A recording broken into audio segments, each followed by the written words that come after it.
بسم اللہ الرحمن الرحیم۔ تو میرے پیارے مسلمان بہن بھائیوں، حضور صلی اللہ علیہ وسلم کا ذکر ازل سے جاری ہے اور قیامت تک جاری رہے گا، اور پھر اس کا ذکر کب ختم ہو؟ جس کا ذکر خود خدا کرے۔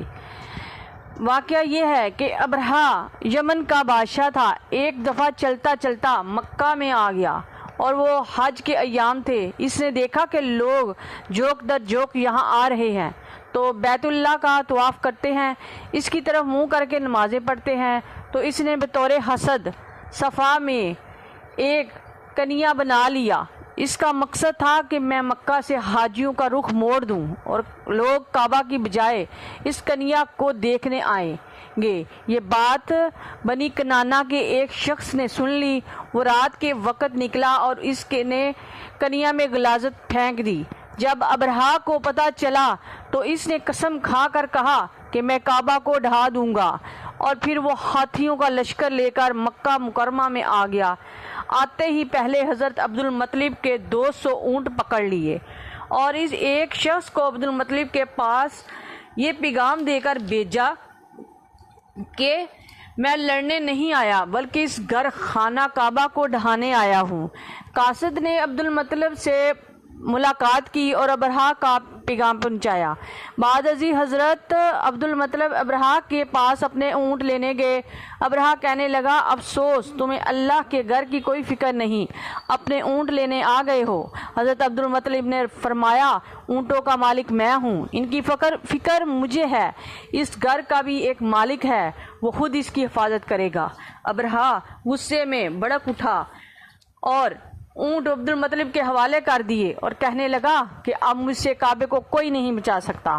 حضرت عبد المطلب یہ سنتے ہی واپس آ گئے اور کعبہ کی زنجیر پکڑ کر کہنے لگے کہ اے پروردگار، اب تیرے سوا ان کے مقابلے میں کسی سے امید نہیں رکھتا۔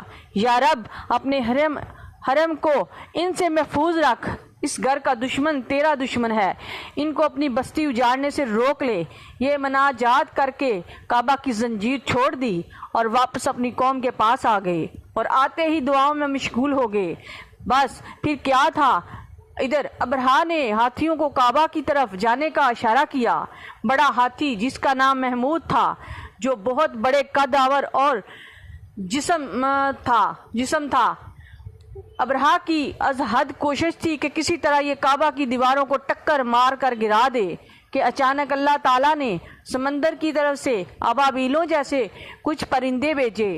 ہر پرندے کے پاس چنے اور مسور کے برابر 3 پتھر تھے، ایک پتھر چونچ میں اور دونوں پنجوں میں تھے۔ جب ان پرندوں نے ان ہاتھی والوں پر پتھر گرائے تو جس پر پتھر لگا وہ اسی جگہ ہلاک ہو گیا۔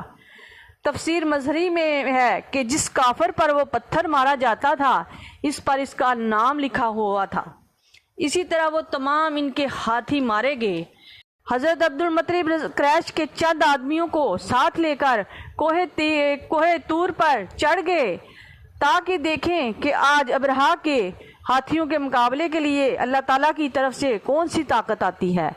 ابھی یہ سوچ ہی رہے تھے کہ اچانک کملی والے کا نور عبد المطلب کی پیشانی میں جگمگا اٹھا۔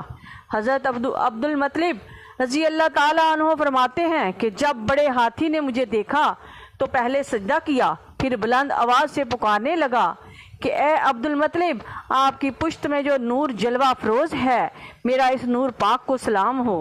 ان ہاتھیوں میں محمود ہاتھی بچ گیا اور دوسرے ہاتھی جنہوں نے کعبہ کی طرف حملے کی کوشش کی وہ سب ہلاک ہو گئے۔ سبحان اللہ، وآخر دعوانا الحمدللہ رب العالمین۔